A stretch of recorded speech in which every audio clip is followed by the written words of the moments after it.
technology. Now at night, as the sun sets or moves from one side of the building to the next, obviously it doesn't need to control the side that's opposite of the sun, so it can open those back up. Nighttime turns them totally clear. So you go through a whole process, and it's all done by settings on a computer and electromagnetic charges in the glass. Being built right now in Olive Branch, Mississippi, about 5 miles from the airport. Been in the facility. It's a fabulous facility. That's looking down the end of the concourse. You can see how much wider it is. The entire building would probably fit to about right here that you were at today, okay? So you can see how much more expansive it'll be when we're done. That's looking straight down. This will be a restroom pod on the side, so quite a change. Other projects, I won't go through that, but you can see some of the stuff we got going on. A lot of other projects going on at the airport. Now I want to talk to you about something else. Okay? Future of aviation. And what is the future of aviation? Unmanned aerial systems, drones, personal quadcopters.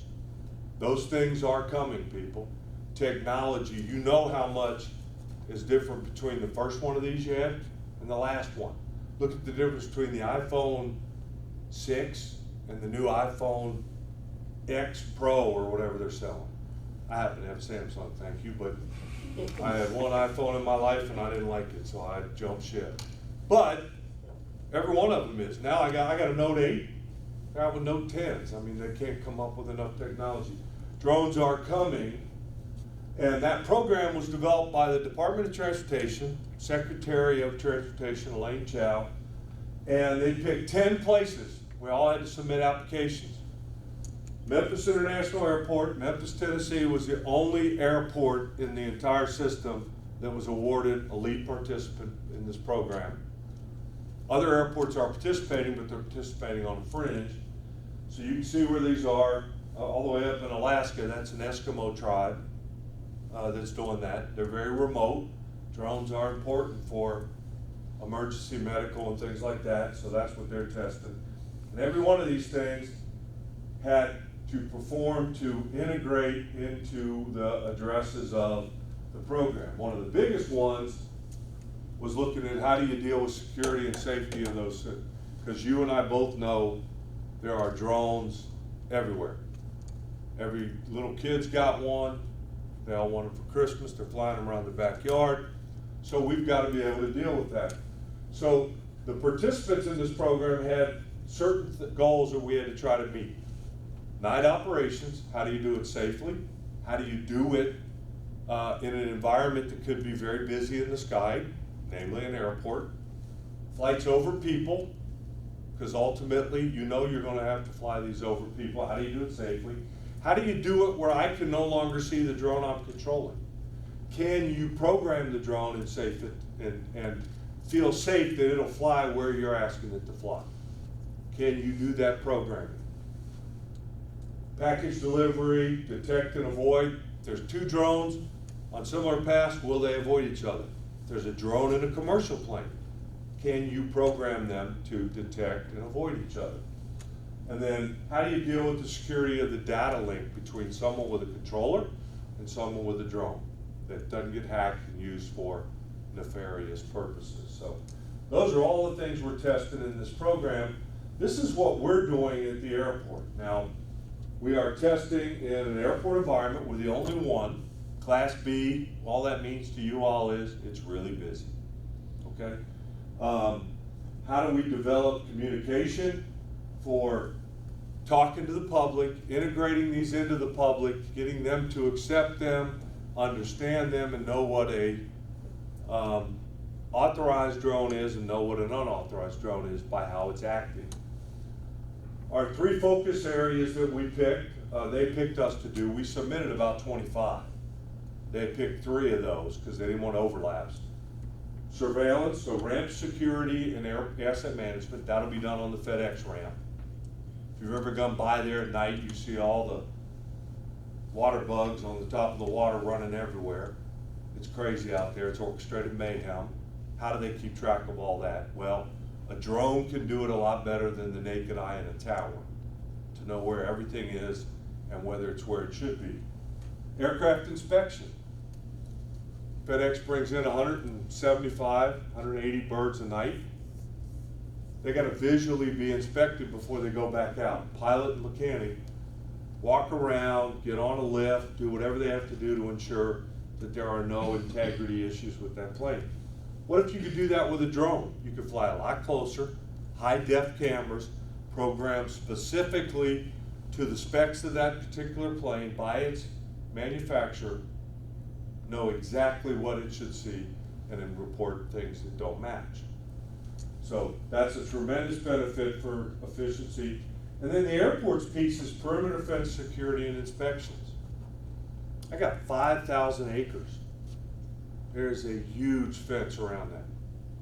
A lot of miles of fence line.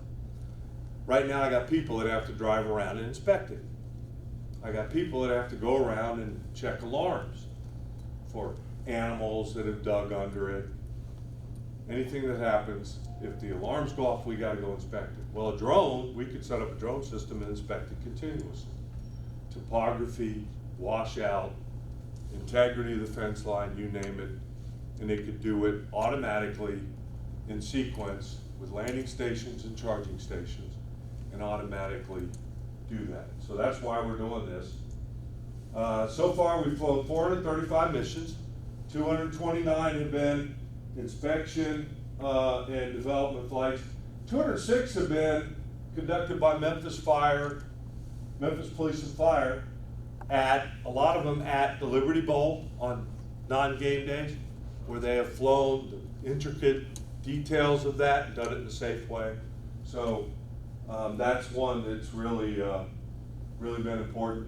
FedEx Express and 901 drones, they've been testing it at the airport for aircraft inspections and so on.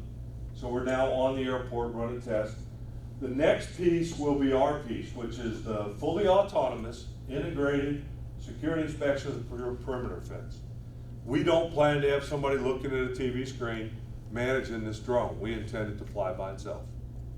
We intend it to talk to us when it flies, talk to the air traffic system, report where it is, report longitude and latitude of anything it finds that's an anomaly, and then go on once it's released. Program ends October of next year. I don't believe it's going to end. Still too much that's going on in this realm. I don't believe it's going to end, but we will see. Very exciting program for us to be involved in. It's kind of the future of aviation, whether it's just delivery of packages, delivery of medicine, delivery of critical medical things to a crash site or to an emergency. Whatever it is, these things have an application that are important.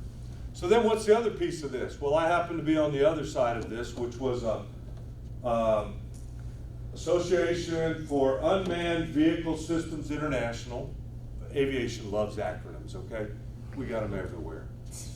We got thousands and thousands of them, and we think up more every day. The federal government's the worst perpetrator of it. They come up with acronyms for everything. I was on a blue ribbon task force. Now, what is that? Well, it's a task force to figure out how do we deal with nefarious drones, drone mitigation, drone identification, drone detection. Okay? Somebody look at what happened at Gatwick Airport. I don't know if y'all know about that, but there was a series of drones being controlled by somebody who wanted to cause problems for the airport, and they just kept flying them in the flight path. They'd shut the system down, and they would let the drone land. Nobody could find them. Then all of a sudden they would make the announcement that they're going to start back up again, and all of a sudden the drone would pop up at a different runway. Shut it down again. 36 hours that airport was closed. Millions of people stuck. Okay? You want to talk about economic destruction? That's it. So this group was tasked with how do we in the U.S. deal with rogue drones? Okay? How do we deal with that? How do we identify them? How do we remove them? How do you get them out of the sky? So we did that. So this tells you what our mission was. Brought a lot of people together, talked about a lot of issues, came up with recommendations.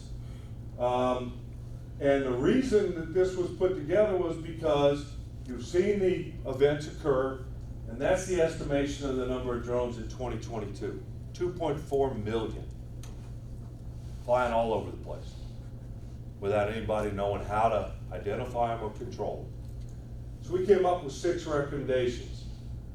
Remote ID, make it a requirement, which means that just like a commercial aircraft, every drone can be identified, which means you can find their operator, okay?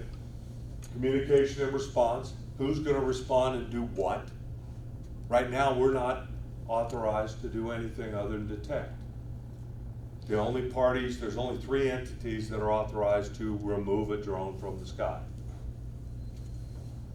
The Department of Defense and 2 others, but the one that they tell us that we're gonna use for us, the other 2 are small departments.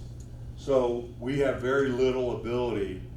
I don't know where I'm gonna get the Department of Defense to come from and what they're gonna do if I have a drone flying over my airfield, okay?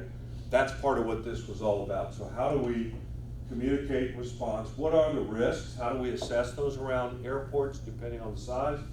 Response management, standardization, testing, and data. How does each airport have similar abilities across the spectrum to do this?